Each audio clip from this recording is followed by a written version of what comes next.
Di sebuah desa kecil yang dikelilingi oleh hutan lebat, hiduplah seorang kakek tua bernama Rimba. Ia terkenal karena kebijaksanaannya dan ketenangannya yang mampu meneduhkan hati siapa saja yang berbicara dengannya. Meski hidup sederhana, Pak Rimba selalu tampak damai, seolah ia tak pernah terbebani oleh persoalan dunia. Suatu hari, seorang pemuda bernama Danang datang ke gubuk Pak Rimba. Wajahnya kusut, bahunya tertunduk, mencerminkan beratnya beban yang ia tanggung. Ia merasa hidupnya tak berarti. Pekerjaan yang ia jalani tak memberinya kepuasan. Hubungannya dengan keluarga semakin renggang, dan ia merasa seperti orang yang kehilangan arah. Pak Rimba, bagaimana caranya saya bisa menemukan kebahagiaan? Tanya Danang dengan nada penuh keputusasaan. Pak Rimba tersenyum tipis. Ia mengangguk perlahan, lalu bangkit dari duduknya. Mari ikut aku, ada sesuatu yang ingin aku tunjukkan. Danang mengikuti langkah Pak Rimba, menyusuri jalan setapak menuju hutan. Mereka berjalan dalam keheningan, hanya ditemani suara gemerisik dedaunan dan kicauan burung. Setelah beberapa waktu, mereka tiba di tepi sebuah sungai kecil. Airnya jernih, memantulkan sinar matahari, seperti kristal yang berkilauan. Pak Rimba duduk di tepi sungai dan mengisyaratkan agar Danang melakukan hal yang sama. Ia lalu berkata, "Air ini adalah gambaran hidupmu. Sekarang, cobalah ambil segenggam air dengan tanganmu." Danang menuruti perintah itu.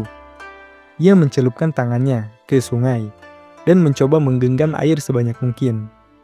Namun, meskipun ia berusaha keras, sebagian besar air mengalir keluar dari sela-sela jari.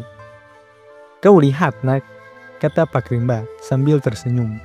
"Jika kau mencoba menggenggam hidup terlalu erat, penuh dengan keinginan untuk memiliki dan mengendalikan segalanya, kau justru kehilangan apa yang kau genggam.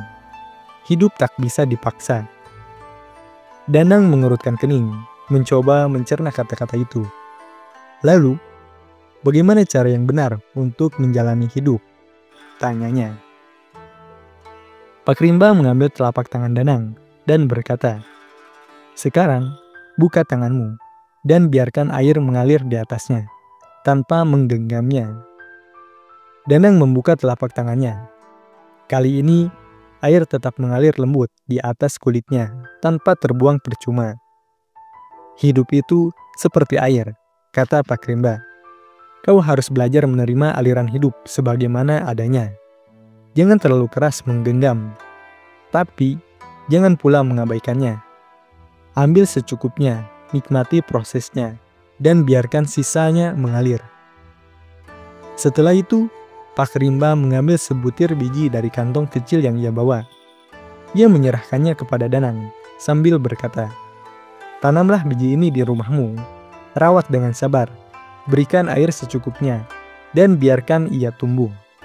Dari biji ini, kau akan belajar bahwa hidup membutuhkan keseimbangan antara usaha dan penerimaan, antara keinginan dan kebutuhan." Danang membawa pulang biji itu dengan hati penuh pertanyaan. Namun, ia memutuskan untuk mempraktikkan apa yang diajarkan Pak Rimba. Ia menanam biji itu di perkarangan rumahnya. Setiap hari, ia merawatnya dengan sabar, memberikan air dan sinar matahari yang cukup. Dalam proses itu, ia menemukan ketenangan. Hari-hari yang sebenarnya terasa berat kini menjadi lebih ringan. Danang mulai memahami bahwa kebahagiaan bukanlah sesuatu yang harus dikejar mati-matian, melainkan sesuatu yang muncul ketika ia mampu menikmati dan menerima hidup apa adanya.